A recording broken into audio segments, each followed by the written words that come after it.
Hello, ladies and gentlemen, RPChess here. Just found another, I think, pretty interesting chess problem, and we're gonna solve it. So, what's going on here? White has this, I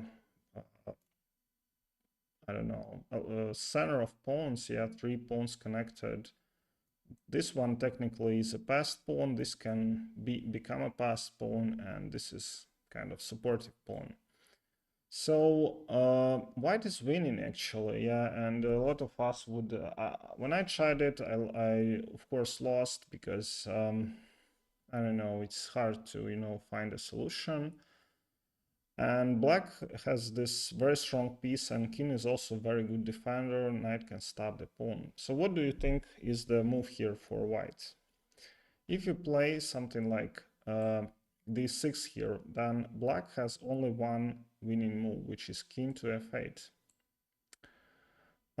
Now, these two pawns are quite dangerous, but king can stop both of them. Yeah, if we take here, then yeah, a lot of moves win. Knight to e5, for instance, yeah, stopping e7, then taking this pawn and winning. So it doesn't work.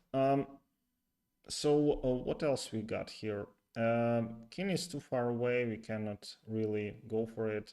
If you play something like e7, knight takes, d6 and knight to c6, again stopping the pawn and king just walks over. So actually white starts with c6.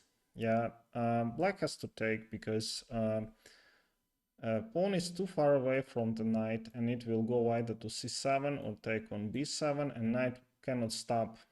I mean, these two variations for white. Yeah, he can only stop for one. So it's not working out.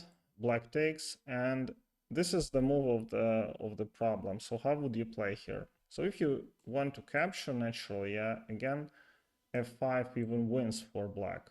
Yeah, because knight blocks and it blocks e7, blocks e6 pawn, and king just walks through.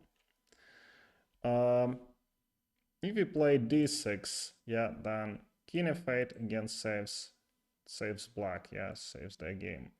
Like e7 doesn't work out, we go here, and if you go here, then just king to e8, and both pawns are blocked. Black is winning. Yeah, so in this position, white plays this beautiful e7 move. As you know, king cannot, stop the pawn because of this f7, so knight has to take, and of course d6. Because of this c6 pawn, you cannot jump here, and if you play c7, then I can take the knight and then promote to e8. So, the only move, logical move, king to f8, but unfortunately d7 just doesn't leave black a chance. Yeah, they're blocked because of their pieces, and white is winning. All right. Thank you very much for watching, and see you next time.